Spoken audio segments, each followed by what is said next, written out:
Welcome back to the Slide Job Podcast. I almost said something else that didn't get out, though. I am your host, Golden Smith, or Left Turn Central, here joined by producer Josh Northcutt and co-host Ben Miller. Fellas, we are back for some more NASCAR talk, previewing the COTA race this weekend. There's a lot of storylines to get to and whatnot. But first, we want to talk about some things that happened throughout the week. Let's start with the ratings, as the ratings were dropped by Adam Stern, as they are each week. And we talked about it last week on the Fly the Flag, and me and Ben both kind of agreed that it would go up. Josh was a little more hesitant, and we all three were kind of wrong on that. Only up 1%. So theoretically, I guess me and Ben were right, but not by much.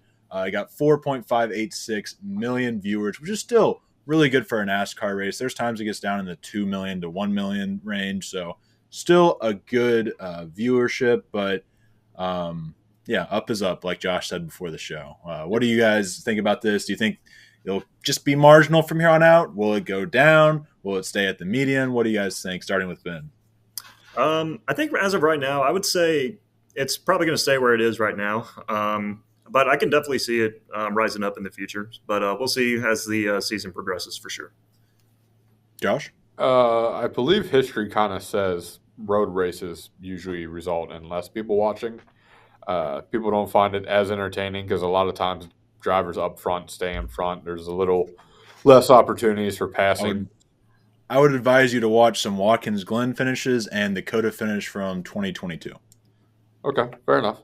But I'm just saying the logic. I get your point, yeah. Yeah, because, I mean, a lot of situations, not to compare it because they're two opposite sports, but it's kind of like the F1. Once that car gets up front, it's sometimes hard to get that car out of the way. But I hope COTA's differently. My brain isn't really processing the last three races, obviously, that have been there. But hopefully we get some good racing because Atlanta was fantastic. Mm-hmm. Well, I can tell you right now, it's not going to be as good as Atlanta, but it should be up there. It's been up and down for COTA, and not every race is going to be a banger. There actually has been come to mind. It wasn't on the rundown, but there has been talk of they don't currently have a contract in place to return to COTA in 2026. It's a track that a lot of people have kind of pushed back on, despite the cool experience, despite the good market, and the fact that it replaced a Texas race. It's been pushed back because it's not made for stock car racing. It's like, okay, neither was Watkins Glen, neither was Sonoma, neither was Road America. We aren't racing there currently, but that's another one. Neither was I guess technically Chicago Street Race was. But anyways, any road course that ever existed was not made for stock car racing. So, okay. As you mentioned, this race did replace Texas, and it's the only race in Texas, correct? Incorrect. Texas Motor Speedway is still in the playoffs, right? Yeah. Okay. Yeah. So then I was going to say, are they just going to kill their Texas market? Because that didn't sound too smart to me.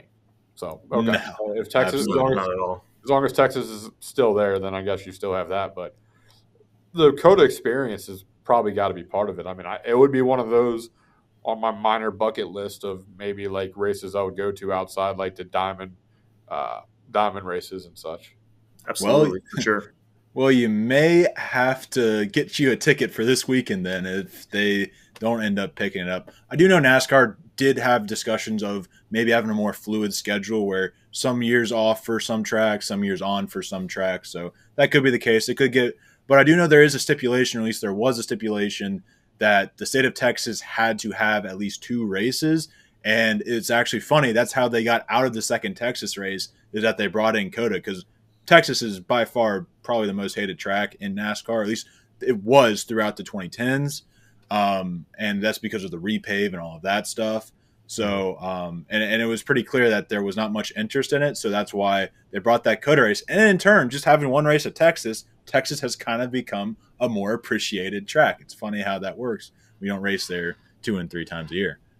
But enough about that point. Let's get into some playoff talk, because there was a report that came out, and I had it on my screen, and now it's gone. Good one, Colton. Oh, I had it on my phone here. 1 second. Let me pull that up. It's from a Twitter user, but it seems pretty well confirmed. There's been some credible reposts that I have seen. And basically, there was a committee that met to talk about the NASCAR playoffs in 2026. So just next year is as soon as we could see some of these changes. Now, these are just some of the proposals that were discussed. There was some drivers, some historical drivers. Rumor has it that Dale Jr. was there, Denny Hamlin, Christopher Bell, which I think we all know why he was there because of what happened to him last season. Exactly. Yeah. And potentially some other guys there. I think Mark Martin was a name I saw that was potentially there. I think know about championships. Nothing. Anyways, the names listed on the original tweet was Ben Kennedy is also the committee chairman. But here are some of the suggestions. They ranged from eliminating the playoffs altogether. A Hall of Fame driver did that. I wonder who that was. It was Dale Jr. It was Dale Earnhardt Jr. Just in case you didn't hear me the first time. But anyways, there also were people saying to keep the playoffs and change the format, which is obviously the way they will likely go.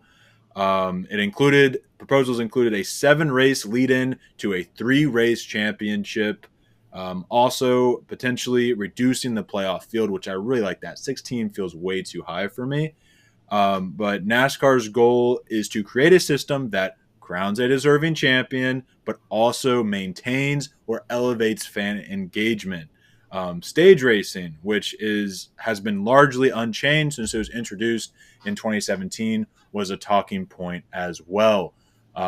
Is there anything you guys get from that? And additionally, what is your dream playoff format?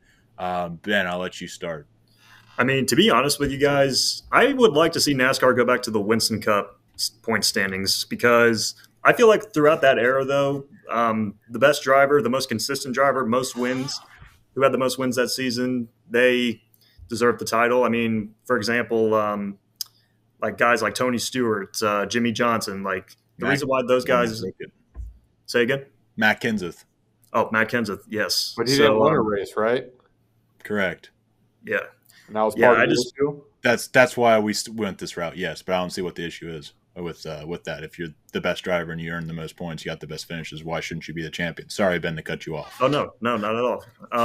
But, yeah, overall, though, I just feel like if they can bring back the Winston Cup point system, though, as a fan, I would absolutely love that because I feel like every year the most consistent driver, like who gets the most wins, should be crowned the champion at the end of the season. And in IndyCar, for example, they do the point system along with F1. Like in IndyCar, though, Alex Palou, he was the most consistent driver, though. And what's he end up doing? He's crowned the champion. And Max Verstappen, always very consistent. He ends the year winning the championship in F1. So, I just feel like if they can just come to an agreement to bring that point system back, I would absolutely love that for sure. All right, so apparently I know I'm the only one in this room who wants to keep the playoffs around, and I am a very strong advocate of playoffs. Why? Because in America, we like playoffs. It's what we do. Now, yes. Okay. I'll let you finish. Go ahead. All right. Playoffs, it's what we do. How many times has the best team won in a sport and not won in the sport? It's fair to debate. On paper, the Dodgers have been the best team in baseball for 5 years. They've got one World Series with an asterisk of 2020 to show also. So arguably 2. On paper, did the Eagles look like the best team in football? No. The Chiefs were. Did they win it all? No. Does that take away from what the Eagles This isn't a football podcast, but the Eagles literally look like a better team on paper. I think that's the method. My method, though, I agree. 16 is too many. Let's cut it to 12. Okay. 12. And then in the playoffs, I want a cut-down process, just like you would a bracket-type situation. And what you will have is you'll have 4 races, 1 at each track, 4 races, 1 at each track, and 4 races, 1 at each track. And by that, I mean the kind of track. So 1 short, 1 intermediate, 1 road. And yes, I want super speedway involved.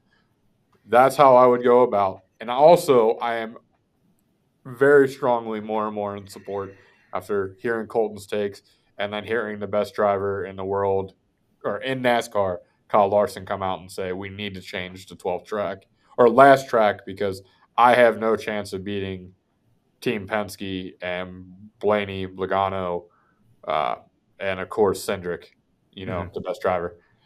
So that is my mindset, and I actually can't take credit for that though. I did see that on Twitter/X as well.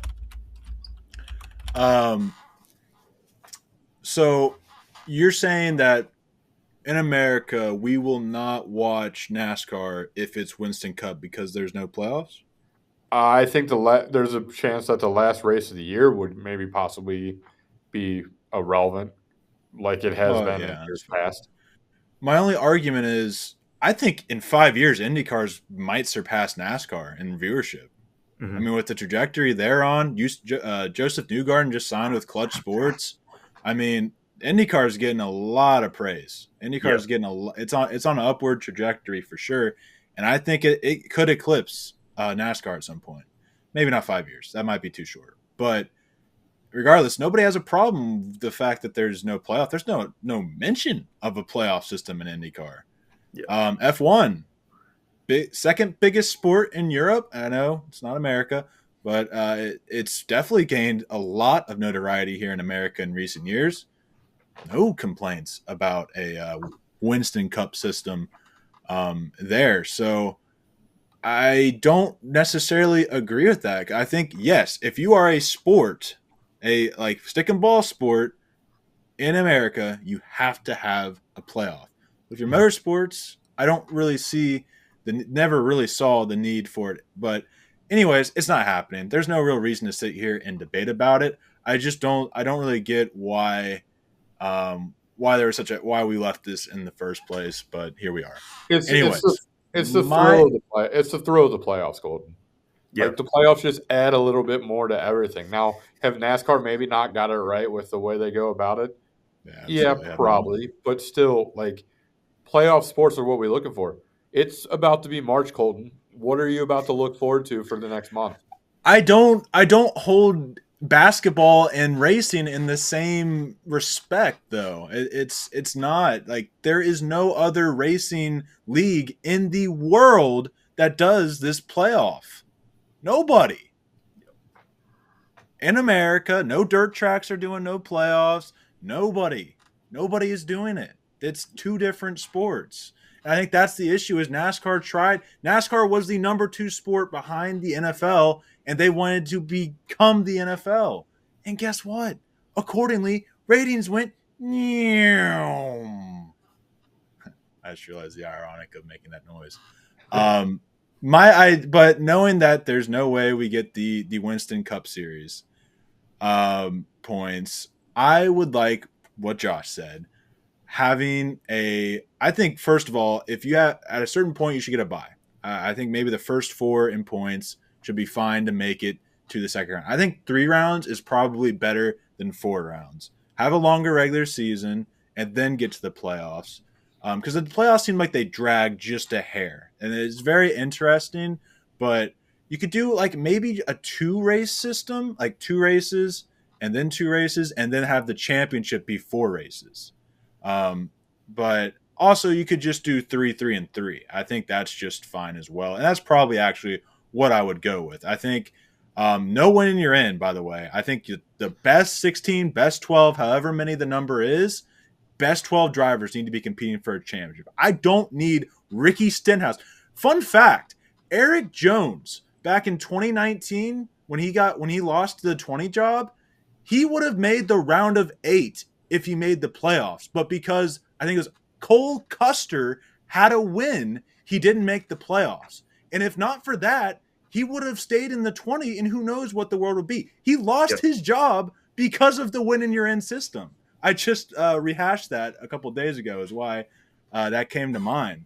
So this win in your end system ruins careers. And we need to get rid of it. It needs to be the best 12 drivers, best 16, whatever, in the playoffs, and then go from there. And I think there needs to be a variety of tracks. There needs to be less emphasis on winning. because winning is important, but it creates a vacuum for there to be controversy. And that is that. But me and Ben were talking about before, and I'll let you guys talk, and we can move on to the next topic. We were talking about before the show, thinking back, or how Joey Logano really only deserves one championship to his name. He has 3. But we went back to 2017 when the big 3, Harvick, Kyle Busch, and MTJ dominated the field, made it to the championship, and Joey Logano won it.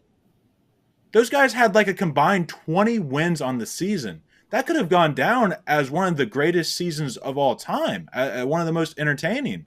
But instead, Joey Logano won the championship. You didn't get that payoff of somebody who deserved it winning the championship. And yeah, that's ridiculous. Kevin Harvick should have more than one championship to his name, and it's because of the playoff system that he does not. And that is why, and Joey Logano is now going to be considered a top 20, top 15 driver of all time. I don't think he sniffs the top 25, personally. He sniffs the top 25. That's he's on my Mount Rushmore. You're nuts.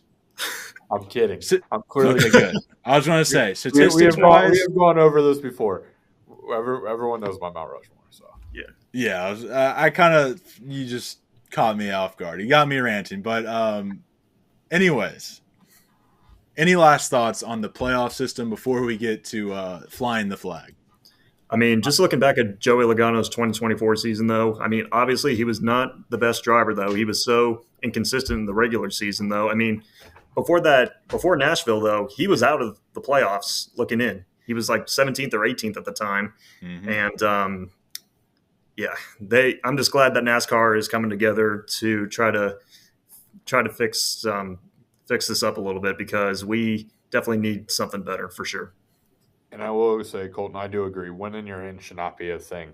Wins are just part of winning a sporting event, just like any other thing. The Bengals won a game on Sunday. They beat the Broncos. Doesn't mean they get in the playoffs over them. So right.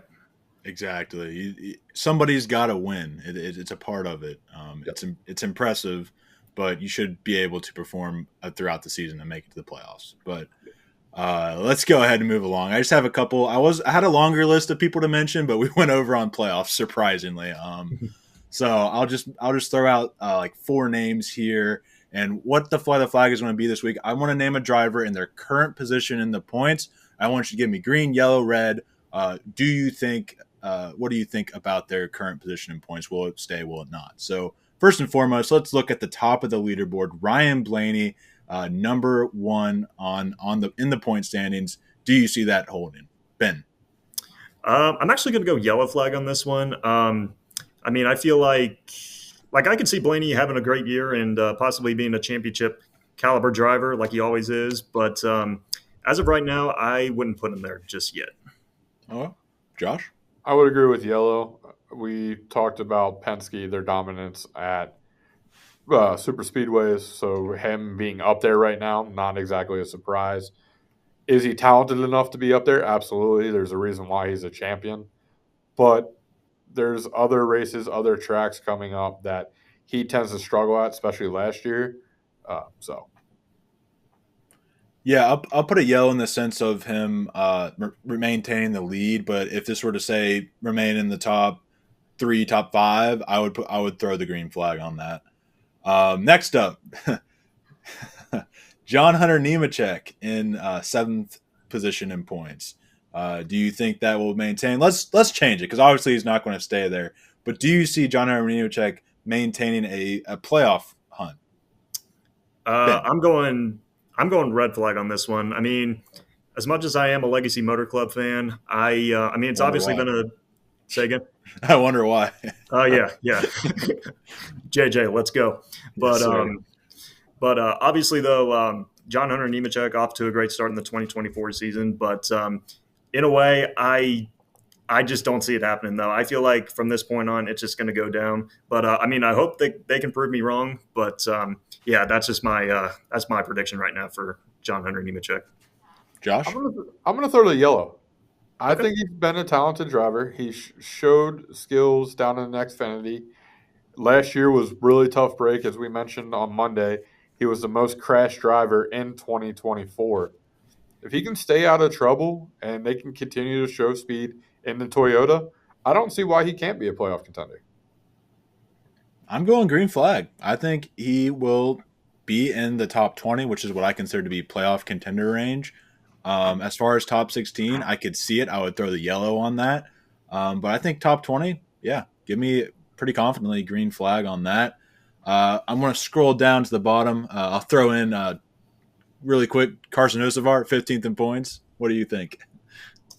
I'm kind of going yellow flag on this one. I mean, obviously, like I can see him making the playoffs this year. I mean, he developed really well with this race car. We've seen flashes of him at Atlanta, obviously, and you go back to the 2024 season, we've seen flashes from him. So I feel like, yeah, there is potential there. But as of right now, I'm going yellow flag.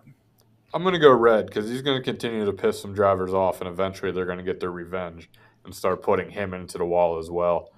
These old fellas don't take too kindly to young guys out there bumping and rubbing the way he was, because obviously it wasn't the best way of doing it. But as I mentioned on Monday, I'm also of the aspect of he's a young driver, he's aggressive, he's trying to make a name for himself, prove maybe his worth to be able to get up to one of the big teams. So maybe a little overzealous, but I don't think he's quite ready for a playoff type run or even sitting around the top 15. Yeah.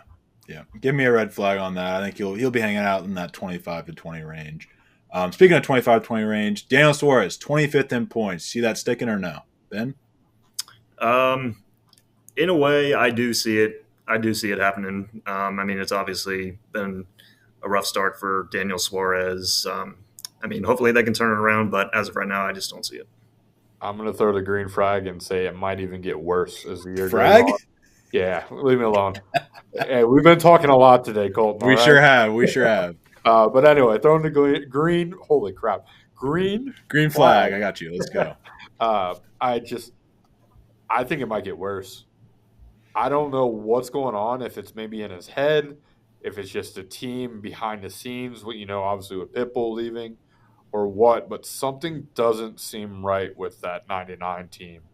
And outside maybe the whole representation of him being the voice of NASCAR Mexico, are we sure he would be in the 99 come maybe next year if that is the situation? Green flag. I think he's going to struggle this year. I think it's a lame duck year. That's Connor Zilich's ride. Yep. And Daniel Suarez is going to be looking for a job come this offseason, come mid-season, I think. Yep. Oh, I just want to point out, I accidentally got my flags mixed up. I meant to say green flag for Suarez, so sorry about that if that confused you all. It happens. Yeah. Ty Gibbs, 29th. Let's do these really quick. Just green flag, yellow flag, red flag. Green flag for me. I mean, obviously, Ty Gibbs, he's way better than what he is in 29th in points as of right now. I mean, he's got some good racetracks coming up, so I feel like those are going to be really beneficial for him to try to get some points and get up there into the standings and get a playoff spot. I'm just going to go ahead and go green flag myself. I told you I don't think he's going to make the playoffs, and he's not going to win a race this year. But you think he's going to stick in 29th? I think he's going to be down towards the bottom. Maybe not 29th, but I don't see him becoming a playoff contender. I really don't. I'm becoming less and less on Joe Gibbs' boy. I'm gonna throw the red flag. I think he's at least got a top 20 points in him. I think he's a playoff contender for sure. So he's not the best plate racer. He's going to show you this week with the top 10 at COTA. And the last one I have to mention. Let's keep it quick. Brad Keselowski, 33rd place. Ben, what do you see him going? Green flag if he staying in 33rd, or red flag if you think he's moving up the ladder? Yeah, red flag for sure. I mean, it's obviously been a rough start for Keselowski at both Daytona and Atlanta, but it's still early in the season. We're still trying to learn what he can do as a driver this year. And, I mean, obviously, RFK as a whole, I feel like they're going to be just fine. So I'm not worried about Keselowski one bit. Josh? Red flag. It's Brad Keselowski. Red flag. It's Brad Keselowski. But I could see him not making the playoffs. Anyways, let's take a look at our power rankings, reminding of me and Josh's. Mine was in 5th place, Christopher Bell. 4th place, Joey Logano. 2nd place, Austin Cindric. Third place, Austin Cindric. I was looking at the two. Byron in 2nd, and in 1st place, I got Ryan Blaney at the top. Josh, what was yours? Yes, 5th, I got Nemechek. He deserves it. 2 top 10 finishes. 4th, I got Larson. He showed some speed this weekend. Seemed to maybe find some confidence going into COTA. 3, Ryan Blaney. Probably should be higher, but he hasn't won the races. I'm holding that a little bit more accountable in this situation. 2, Christopher Bell. And number 1, Daytona 500, William Byron. All right, for myself at number 5, I got Kyle Larson. I mean, he's obviously coming off momentum at Atlanta. Ran one of the best super speedways races of his career and led some laps, won stage 2. Number 4, I got our Atlanta winner, Christopher Bell. I feel like this is going to be early season momentum and preview what we're going to see as he's got some great tracks coming up like COTA, Phoenix, Vegas, and Homestead. Number 3, I got Austin Cindric. I feel like he picked up where he left off in the Daytona 500. He was out front, leading 47 laps in Atlanta.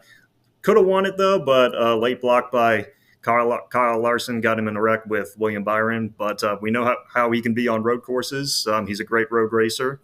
Ryan Blaney, I got at number 2. 2 top 10s to start out the year. He was able to recover from that spin from Carson Hocevar to finish 4th, and he's our points leader as of right now. And number 1, I got our Daytona 500 champ, William Byron. I feel like as of right now, he's showing great championship speed. He had a fast car in Atlanta. I mean, he was flirting with the win before that wreck with Austin Cindric. But, yeah, that is my top 5 this week. All right. Very similar, I think, around the board. I think John Nemechek's really the only curveball, which I don't blame you one bit for putting him up there. So let's go ahead and move along. One momentum being involved in it and 2 top 10 finishes. You don't know how that's going to carry over. Very good momentum to start off the year. Let's move along to our COTA preview. Looking at the current odds for COTA, at least according to CBS. I wonder who's at the top. Oh, is it Shane Van Gisbergen? Tyler Reddick is second in there at plus 750 or 750. Yep, you guys got that, man. Connor Zilic is in third in his first ever Cup Series race. Third in the odds. William Byron, Christopher Bell, Kyle Larson, Chase Elliott, AJ Allmendinger, Ross Chastain, and Ty Gibbs make out what I think was a top 10. Bowman is sitting right outside of that. The Kyle Busch, Daniel Stolhez, and Chris Buescher also in the mix there. Well, guys, I think should be way higher on that. Chris Buescher being one of them for sure. Yeah, definitely. Yeah, what do you guys see from that list? Is there anybody missing from like this kind of top 15 I just listed off? And yeah, what do you think? Starting with Ben. Yeah, I mean, overall, I don't see anybody missing up here, though. I mean, obviously a lot of great road course talent going into this weekend, but one that I'm particularly keeping an eye on, though, is Shane Van Gisbergen. I mean, obviously, ever since he got to NASCAR, he's been a road course fanatic, though. He's always up front, always in contention to win these stages, of course, always up front leading laps, great qualifier. I feel like that's going to be beneficial as we head into COTA this weekend. So, yeah, I feel like he's going to be a good great factor, or a big factor, I should say, this weekend. One more I want to point out is Connor Zilic, the 18-year-old, making his Cup Series debut this weekend. This is like, as a fan, I'm excited to see what this kid can do, though. I mean, he's obviously got a great background with road course racing, though. I mean, when you go back to his IMSA days, he was really successful there. I mean, obviously, he won in his Xfinity debut last year at Watkins Glen, and he even ran good in the trucks last year at COTA, winning the pole and came back to finish 4th. So, yeah, I feel like this is going to be the perfect timing to see what Connor Zilic can do in a Cup car. I'll start off by saying Vegas overvalued him, though. This is the first time he's been in a Cup car correctly, like on the track racing with 30 other drivers. I don't see him being able to win a race like that right away.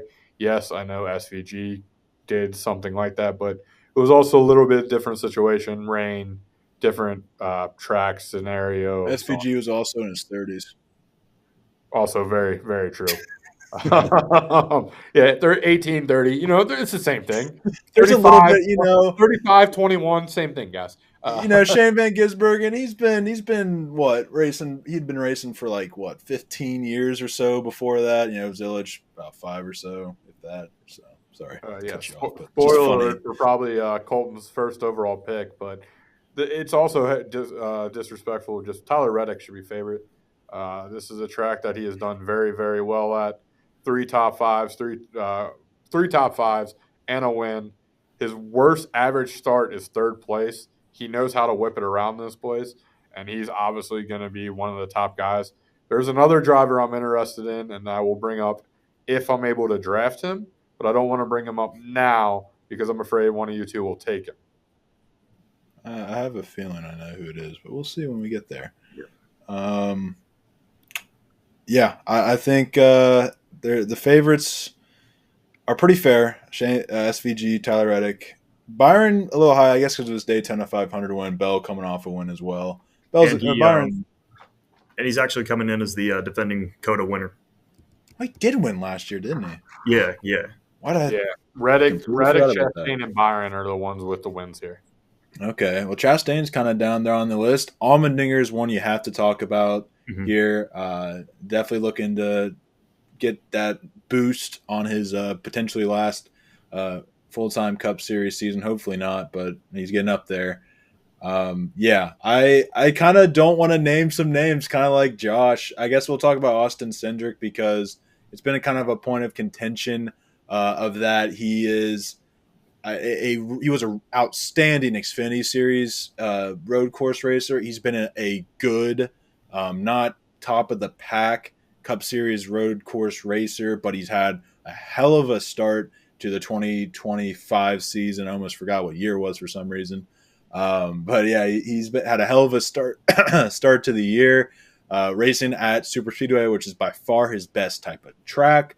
But I'm not sure if we've mentioned him on the show yet, or if that was before the show. So, Josh, you predicted he will be potentially the best driver at Penske. So, what do you see him doing to this weekend?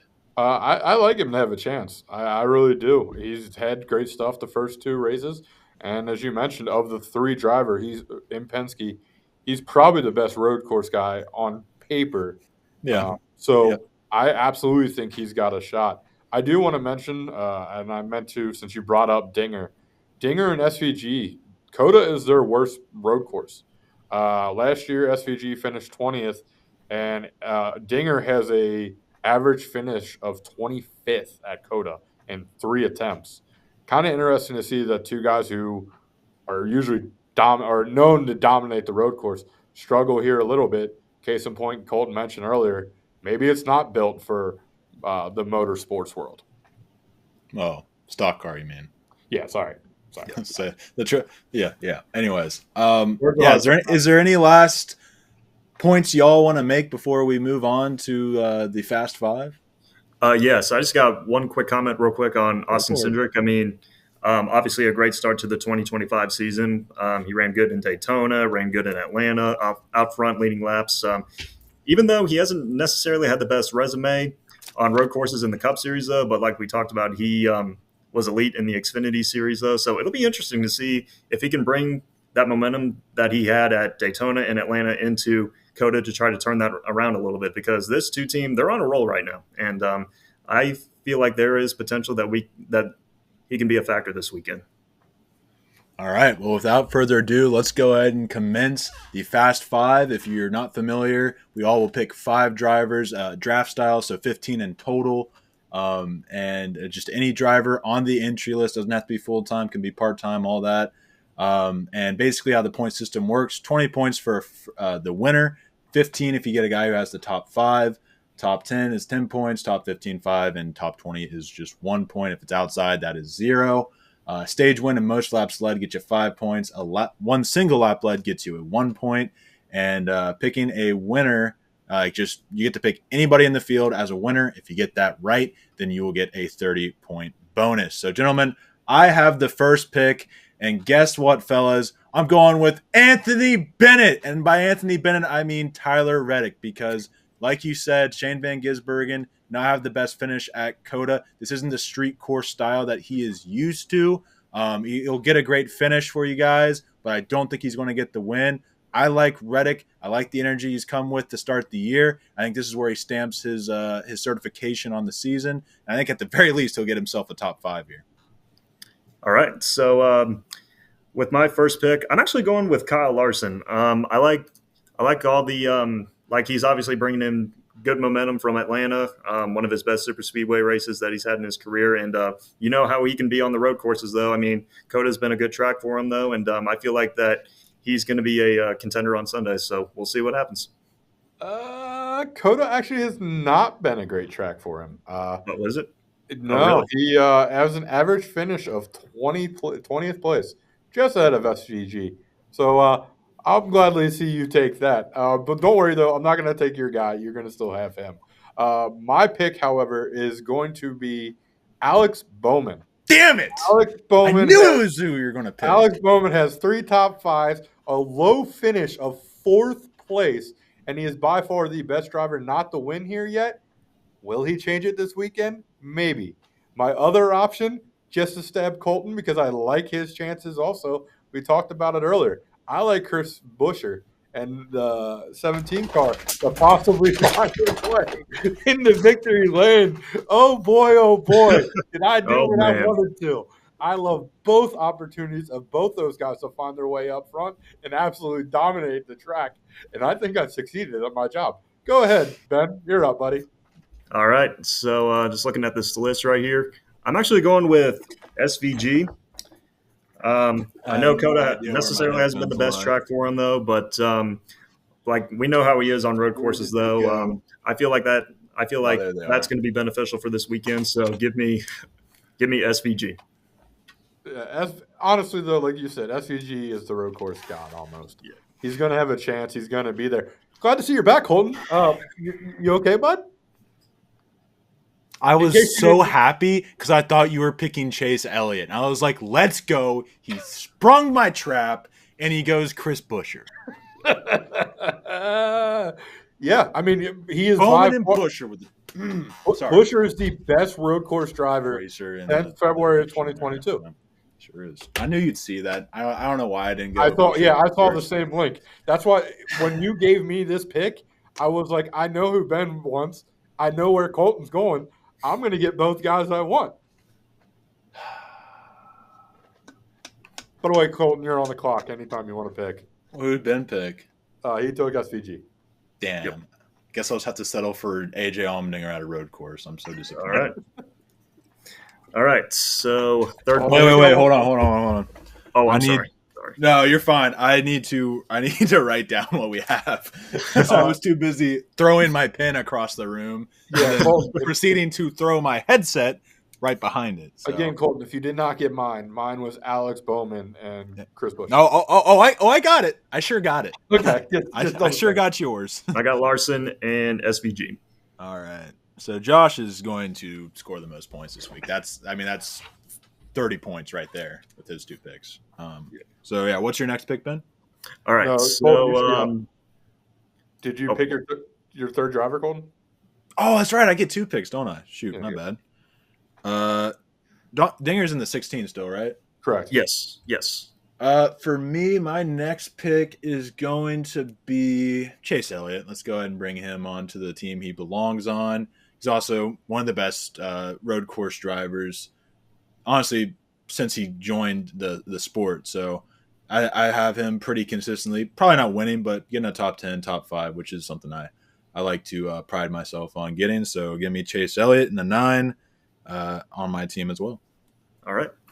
For myself, my third pick, I'm going with give me Ross Chastain. I mean, Coda's obviously been a good track for him, though. I mean, I feel like he's an underrated road course racer, though, and I feel like Trackhouse, they got a good program going into Coda, though. I mean, they run good at the road courses, and I feel like this weekend Ross Chastain will be a factor, so give me the Melon Man. I'm going to say worst finish is 7th in the 3 races here, so it is definitely one of his good tracks. Mm-hmm. The next 2, I'm going to take one may surprise, but I'm going to just put it in the universe, kind of like I did with Kyle Larson. Give me Ty Gibbs. Okay. Pretty solid. There's no fucking way, dude. There's no fucking way. Are you shitting me? But anyway, I'll take Ty Gibbs. Slow start to the year. Got to find a way to get right. This is a track that he does very, very well at. He's obviously a good road racer. And because I said he's not going to win a race, we all know that means he's going to win on Sunday. That's the precise reason I wanted to pick him with the 5th pick because I didn't think anybody else would think about it. And then the 4th one, I'm going to put my money where my mouth is. Go ahead and give me Austin Cindric. I said he's going to be the best car in Penske this year. And I think there's a legit chance that if they can bring the stuff that they brought to the Super Speedway, he's going to have a chance on Sunday to take home a victory. All right, Ben, what you got? All right. Just looking at this list right here. Give me – I'm actually going to go with William Byron. Obviously it's been a great start to the 25 season for Byron. Winning the Daytona 500, showed great speed in Atlanta. He's coming into COTA as the defending race winner, and I feel like that's going to be beneficial going into this weekend. I do not see the 24 car slowing down at any time soon. He's going to show why he is a championship threat later in the season, so give me William Byron.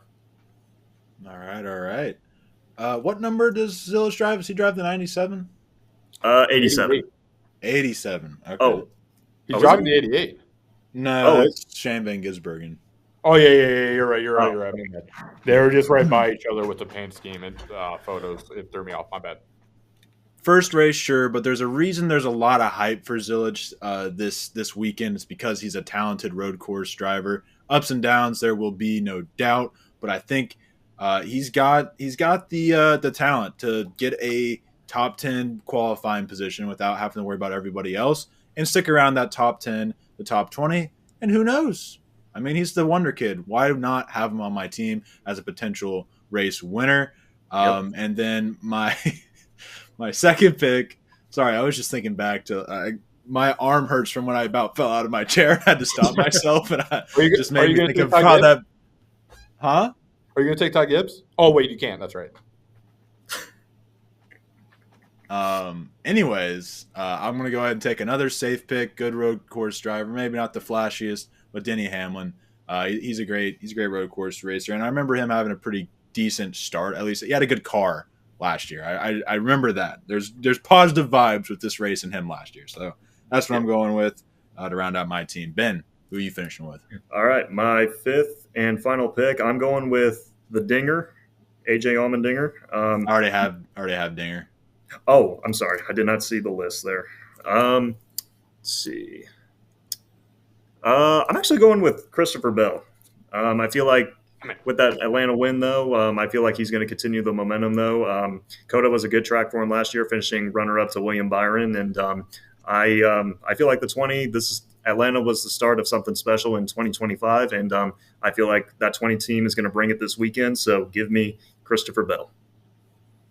Josh? Well, Colton said that they don't need to show me the paint scheme. They showed me the paint scheme. It's a pretty 8 car. Go ahead and give me Kyle Busch to round out my team. I love that scheme. I'm going to get me some of that whiskey.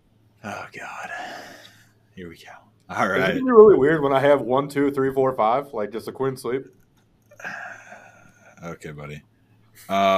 Anyways, all 5 are going to wreck. Remind you of the 5 drivers that I'll wreck for Josh. That is Alex Bowman, Chris Buescher, Ty Gibbs, Austin Cindric, and Kyle Busch. For Ben, you got Kyle Larson. Don't worry, Ben, they won't wreck. Shane Van Gisbergen, Ross Chastain, William Byron, and Christopher Bell. That's a solid squad. And then for myself, I got Tyler Reddick, AJ Allmendinger, Chase Elliott, Connor Zilisch, and Denny Hamlin. I really feel like any one of those teams could go off. Maybe they'll all just even out. But, I think we got some good-looking teams. But now it's time to pick our winners. I'll go ahead and start. I got Tyler Reddick. I like the vibes Bull gave me on Monday, and I'm riding with those. I'm sticking with that. He's on my team. That could be a 50-point swing, so I'm going to go and rock with that. Josh? Or Ben, you got the second pick. I'm tripping. Sorry. You're good.